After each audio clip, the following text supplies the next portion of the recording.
आपके प्रबल योग कारक ग्रहों में जिस ग्रह की गिनती होती है यही होते हैं हमारे बुध देव। और यही बुध देव आपके पंचम भाव पर उच्च की स्थिति पर आकर के किस प्रकार से आपके जीवन को शोभायमान बना देंगे, इसी बात पर यह वीडियो आधारित है।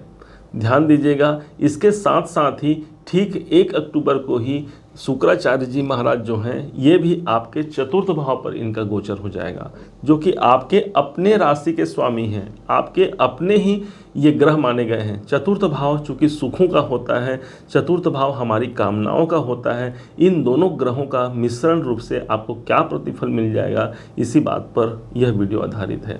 ध्यान दीजिएगा कि ठीक 1 अक्टूबर से लेकर के 18 अक्टूबर तक का वो कार्यकाल होगा, वो समय होगा जिस समय पर बुध देवता आपके छठे भाव पर होंगे।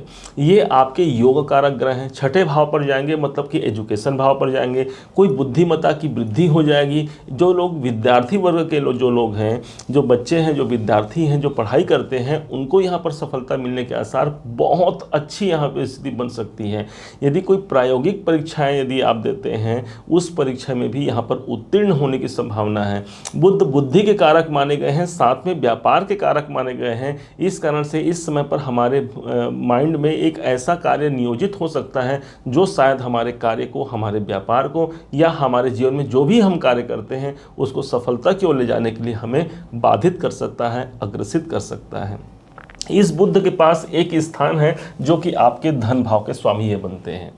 धनेश होने के कारण जब धन भाव के स्वामी पंचम भाव पर उच्च के हो गए, कितना अच्छा कॉम्बिनेशन हो गया भाई कि धनेश हमारे उच्च के हो गए, मतलब धन की स्थिति को क्या बना दिया, उच्च के बना दिए। आर्थिक लाभ यहाँ पर उचित स्थिति पर प्राप्त हो सकती है। यदि आपको लगता है कि पहले से मुझे आर्थिक समस्या चल रही है, कोई एक ऐसा विकल्प सामने आकर के आपको दिख सकता है, क्योंकि पंचम भाव हमारे संतान के साथ साथ हमारी बौद्धिक स्थिति को प्रदर्शित करता है।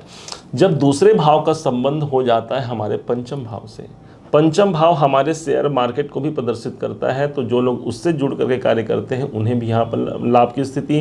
पंचम भाव हमारे लॉटरी, सट्टा, शेयर बाजार को प्रदर्शित करता है। तो धन के स्वामी जब पंचम पे आ रहे हैं, इसे एक अच्छा स्थान ही मानेंगे।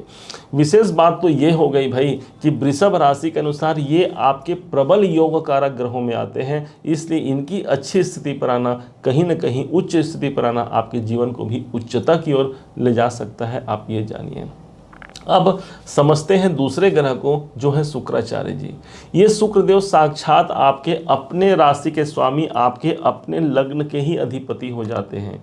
इस कारण से ये जहाँ जहाँ जाएंगे आपको लेकर के जाएंगे। क्यों? क्योंकि आपके भाई राशि के स्वामी हैं। इस स्थिति में ये शुक्राचार्य जी महाराज आपके ठीक चतुर्थ भाव पर इनका प्रभाव बना हुआ है। ठीक 1 अक्टूबर से लेकर के 3 नवंबर तक यही शुक्रदेव आपके चतुर्थ भाव पर रहेंगे।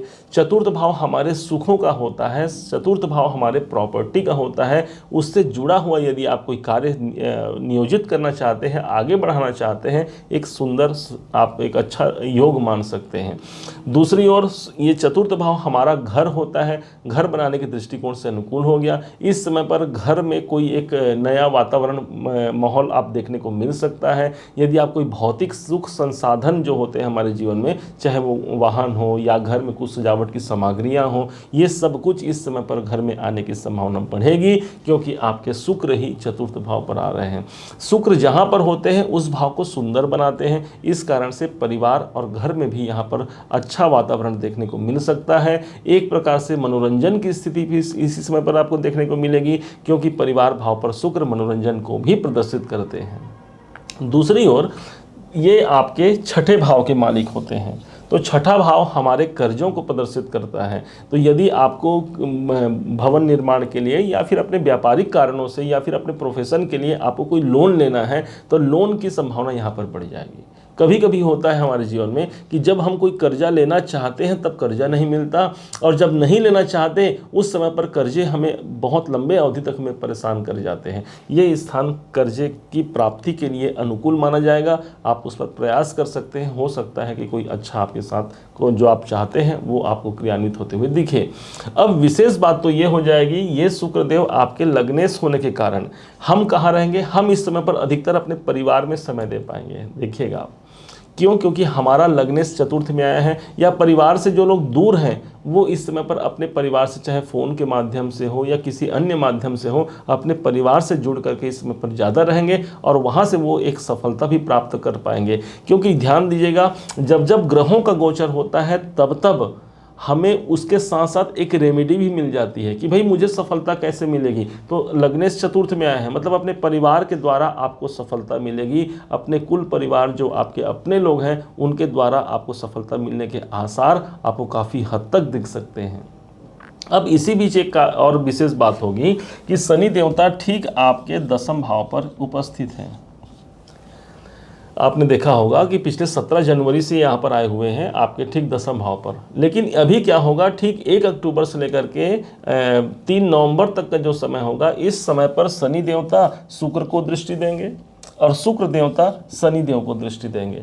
इन दोनों के दृष्टि संबंध के द्वारा एक समसप्तक नाम का योग बनेगा।